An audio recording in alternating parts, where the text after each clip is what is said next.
with consumption of TB, was told if you stayed in England, you might live 6 months. In Africa, you might live 2 years. Went to Africa, that good African climate cured him, and he lived for years, stole so much money, finagled so much money, betrayed so much people, they're still trying to count his money. If you understood that, no black man would ever accept a Rhodes Scholarship. All that is blood money. He wanted now to take over the area of the Second Zulu Empire, Matabeleland and Mashonaland. The people in what is now Zimbabwe are Shonos mixed with Zulus.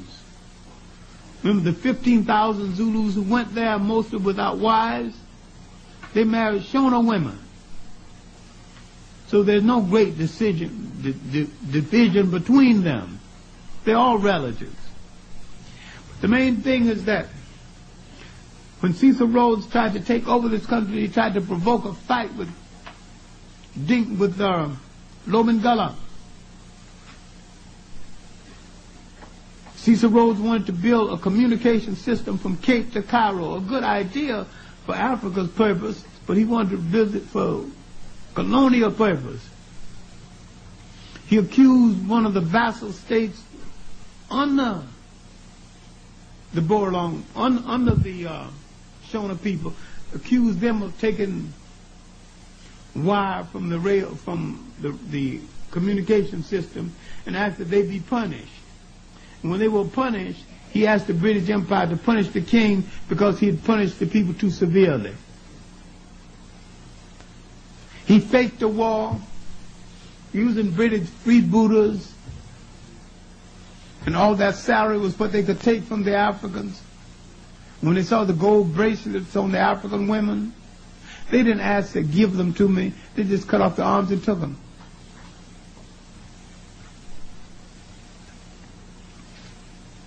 So we ain't got nothing to be kind to anybody about but ourselves.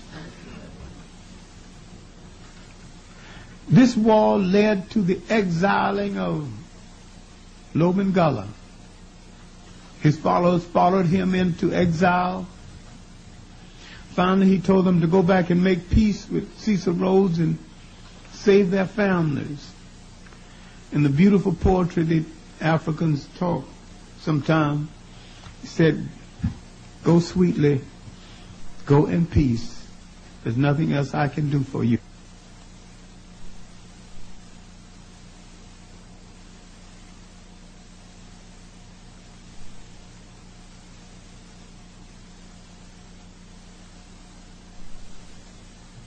They've got another fight, for they've spoken prematurely one more time. After the Boer War, some Zulus served as wagon masters and quartermasters and supplies in the British Army. The British said that they would remit their taxes. Instead of remitting their taxes, the British doubled their taxes. Now this would start and provoke the last Zulu war in Natal and other places. This war was partly led by young Zulu king Bambata and an old Zulu Sigananda. When Bambata goes to Sigananda and asks for help, Sigananda is 95 years old now. Sigananda is the oral historian of the Zulus. He was body servant to Chaka. He was in the army that guarded the grave of Nanda. He went up, when the Zulus wasn't fighting, he went up in the Congo and fought with a dissident king called Tam Tam Anna. He came back and he saw the Zulus sitting around pitting themselves, and he cursed them out and said, "There's no blood on your sword. The imperialists have violated your women, have taken your land. Are you sure you are Zulus or old women waiting to be buried?" Then he started his own private war, then went to jail. Now he's back in Zululand and out of jail again. He's head of a small group called the Kubes. He's known as Sigananda of the Kubes, or Sigananda Kube. Now, when Bambaataa goes to him and asks for help, based on the fact of what help Bambaataa's father had rendered to him, this angers the old man. He said, I helped your father because he was a Zulu and I'm a Zulu. I'm not going to pay this tax. The British want to charge $75 a month for having a dog. He likes dogs and his sons. Ain't going to pay tax on either one of them.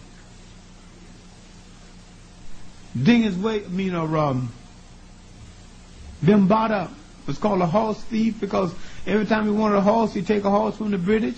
Every time he wanted cattle, he'd take cattle from the British. So you ain't break no horses here, ain't break no cattle here. They all belong to me. So when he wants one, he just takes one. So the British looking for him. He now goes to Dennis Zulu, the last son of Ketchewayo. Dennis Zulu said, I don't want any part of this war. I've had enough of the British jails and enough of war. Then he speaks in a loud, secretive, and yet loud enough to be heard across the room. He said that while I want no part of this war, I've had enough of fighting, enough of jails. If there's anyone in the sound of my voice who wants to help this young man, my eyes did not see his form disappear. My ears did not hear his footsteps as he departed. Standing by is the last of the great Zulu warlords and war planners, Sanjani. He goes now to help Bambaataa plan that last Zulu war. And when he go back to Natal, find out what the old man has done, the old man has started his war already. He ain't waiting for the young people to get back. He started the war already. He would fight for 9 months. Finally, the British, Bambaataa would go to the grave of Ketchewayo to ask for, pay his respects, as is the custom. Any time you're making great decisions in Africa, you go to the grave of your elders, or go to your elders. The British were supposed to have cut him down on the way from the grave. His wife refused to go into mourning. If the British knew enough about Zulu custom, they would have known that Bambaataa was not dead. His wife said his spirit will come back and lead the Zulu people. He'll escape. He had a dummy on one horse, and he was on another. And he didn't ride as a customary white horse that day. He was a strategist too. The British killed his dummy, his double. Cut off the head and displayed it among the Zulus. And this is a lesson for you. You better stop this revolt. It stopped the revolt all right, but it did not send the wife into mourning, because Zulu wives, after the husband died, are supposed to mourn the rest of their life. But this didn't signal the British the fact that Bambaataa was not dead. A man named Benny's doing some work on Dennis Zulu discovered that Bambaataa escaped and lived in an obscure village in South Africa until 1926, where he died of natural causes in old age. Now, in summation, the Zulus have played a major role in the transformation of South Africa. That was the Zulus in the building of the ANC, a great Zulu in the building of the South African Communist Party. His name was Champion. And when someone asked him in the choice between the party and your people, what choice would you make?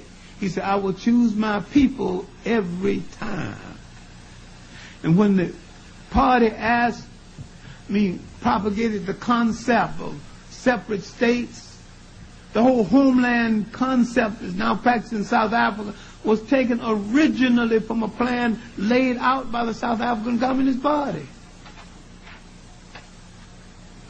They may not have known what was going to happen to it, but they designed it first, the so-called separate states for different African groups.